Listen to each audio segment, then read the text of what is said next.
Bonjour, je suis aujourd'hui avec Delphine, conseillère en images, et Justine de trucsdenana.com et l'on parle de mode. Elles vont nous donner leurs petits conseils et surtout leurs astuces pour corriger nos défauts et oublier nos complexes. On a identifié 3 complexes, les 3 gros complexes des Françaises, c'est-à-dire la petite poitrine, les hanches un peu trop larges et les épaules trop présentes. Alors Delphine, est-ce que tu peux nous rappeler les petits conseils là, pour la poitrine menue? Alors, quelques petites astuces shopping justement. Donc tout d'abord, porter un maximum de col V, dégager un maximum le cou, porter des robes, des hauts ou des tuniques de forme empire, c'est-à-dire pincées sous poitrine, porter de la manche 3/4. Et pour celles qui ont les hanches larges Alors les hanches larges, donc on va avoir trop de volume en bas et pas assez en haut, c'est-à-dire au niveau des épaules. Au niveau des épaules, on va porter principalement des épaulettes pour fondre les hanches, des formes empire également, c'est-à-dire flouter un maximum les hanches et bien sûr porter des talons pour affiner la silhouette.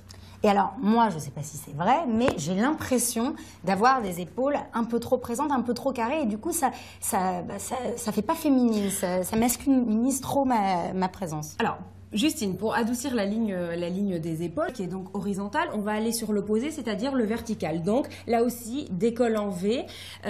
On évite l'épaulette, on va éviter de rajouter du volume ici. Et il y a aussi l'accessoire qui a un rôle à jouer. Par exemple, là, la broche, elle est portée un petit peu trop en extérieur. Il aurait fallu la porter un maximum sur l'intérieur.